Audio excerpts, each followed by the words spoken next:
สบายดีจ้าพี่น้องทักทายสบายดีเด้อสบายดีวันอาทิตย์เมื่อนี้สิไปอันนะพี่น้องไปงานเฮือนดีเนาะ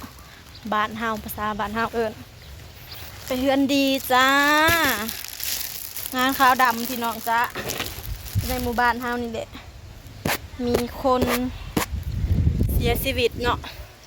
มื้อนี้ก็เป็นมือเอาลงหรือว่าเฮาก็สิไปเอาเข่าเอาเงินเอาน้ำเอาอีหยังกระจุกกระจายเสือขาวเพิ่นตากไว้ตก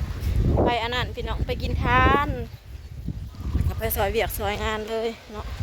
ให้พ่อใหญ่ทอนตะกี้ว่าให้พ่อใหญ่ทอนไปดาวเผาคุณแม่วันนี้พ่อใหญ่ทอนว่าให้ดาวไปเพิ่นอยู่โอ้ยเอาไปเตยตากเสือไว้ตกใส่ขี้ดินเบิด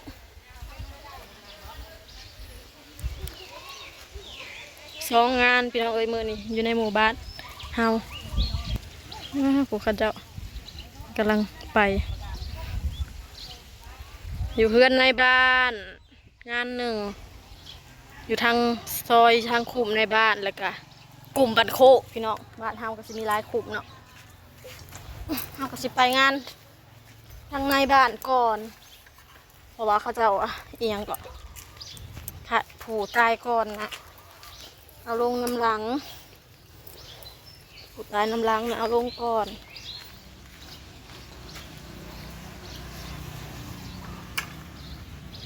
บ้านเฮาก็คือประเภทนี้บ้านเฮาก็คือเผาอยู่ป่าซาพี่น้องป่าซาของบ้านเฮานี่แหละตอนนี้กำลังจะเตรียมไปกับเอปานีเนาะเอปานีเราเพิ่นแบ่งกันไอ้บางไปงานหนึ่งเอปานีไปงานหนึ่งในดาวนะสิไปผู้เดียวบ่จองงานไปผู้เดียวบ่จองงานดาวสิไปงานซุปมันก็ปากแดงไปกันหน่อยแท้วันจะไปรำชำนูพี่พอดีปากห้าบริแดงเลยสิไปเลือกบอกแท้ๆเลยแดงเดียวคือเขาค่ะเลยไม่เสียโบห้าบริแดงถอดเจ้าแต่ในกล่องน่ะแดงอยู่แต่ตัวจริงเจ้าก็แดงกว่าเฮาเสือกันยังแวนเบิ้งอะดิมันจืดแล้วของจางเลยเจ้าบ่ตรงไหนทำมันก็อยู่ได้อยู่ดีใช่ฮะ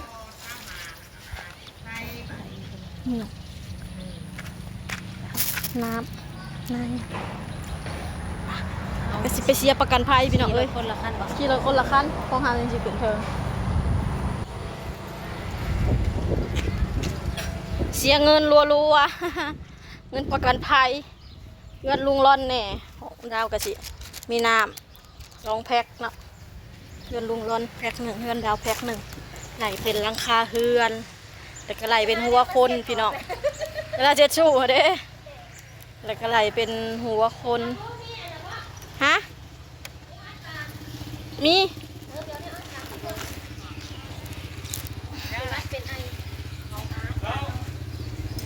อย่างมันแดงจ้ะเพื่อเปิดมือ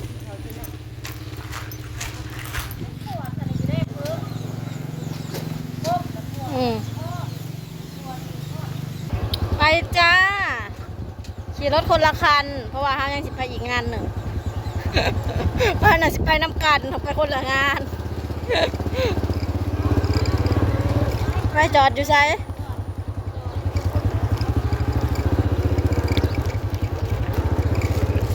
ไปจ้าพี่น้อง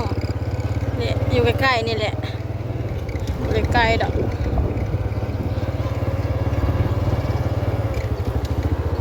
วันนี้ยังบอกออกมาอยู่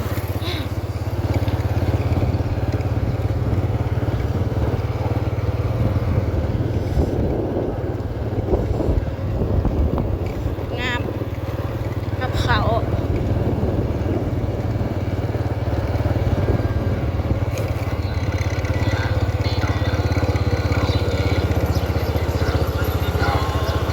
เลยบ้านหลังนี้เลยพี่น้องบ้านหลังใหญ่ๆนี่แหละมาถ่ายแบบปนีก่อนไม่ยังวงรถได้นะไปใส่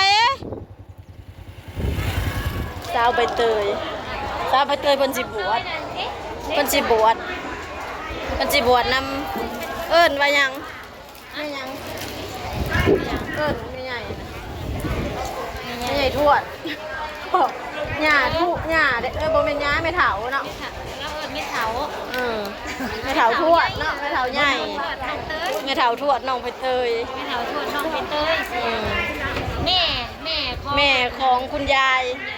แม่ของคุณเพิ่นสิบวชจูงบวชจูงแม่เฒ่าทุกน้องไปเตยนี่ใช้ปิ่นมาดู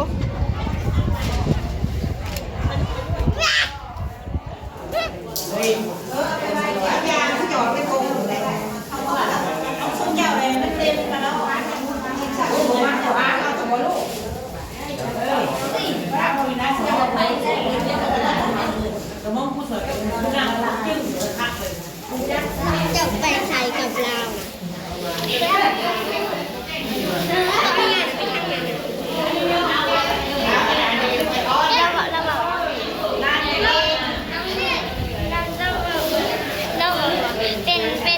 เป็นไทยเลยเป็นไทยแล้วน้องเขาเราหมักไอ้ดองเราหมักไอ้ดองแม่สวัสดีน่าสูงมากบัดนี้ไปเสียประกันภัย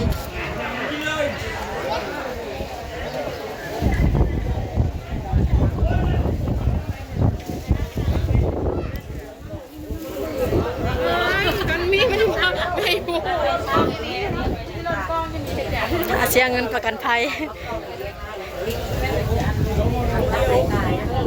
ลมพี่น้องเอ้ย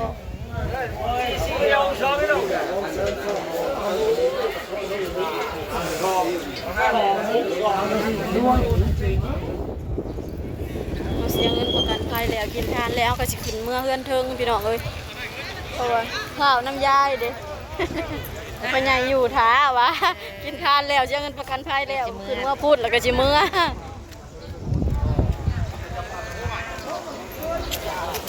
ขอให้พ่อใหญ่ทอนอยู่ถาเด้พ่อใหญ่ทอนแล้วก็บ่ค่อยอยู่อันนั้นกันใดพ่อใหญ่ทอนก็เป็นวัดเป็นอาอยู่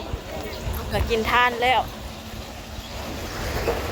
เสียเงินประกันภัยแล้วเฮาก็สิไปเฮือนนั่นพี่น้องสิบ่ได้อยู่ซอยงานเนาะ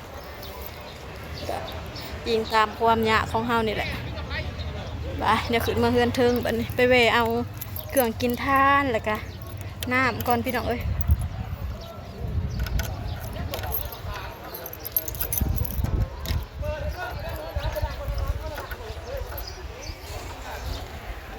งานที่2พี่น้องเอ้ย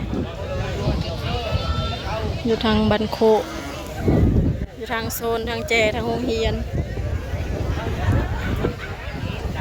งานที่2เขาก็มาเสียประกันภัยคือเก่า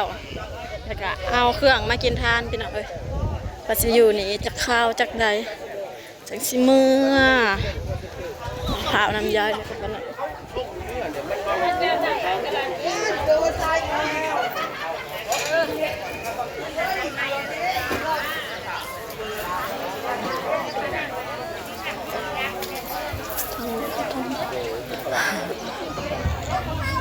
ต้มมะกรณีพี่น้อง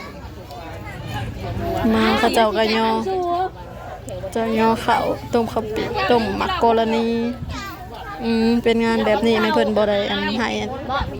ต้มพวกเส้นเด้อพี่น้องแต่มันเป็นเส้นเป็นสายว่าซั่นซะ กินมันนี่ เอาเลยยกเอาไม่ชอบทำอาหารนะโรงเรียนอยู่ใต้บักน้อยเหรอเมียทางใต้เมียมันละวันเหรอ บ้านได้กับเมียมันอ่ะบ้านได้กับเมียมัน ทางใต้บูมันบอกไม่นั่นบอกเมียมัน แล้วนั่นน่ะเที่ยวเก่งโกงเนี้ยคุณเก่งไหม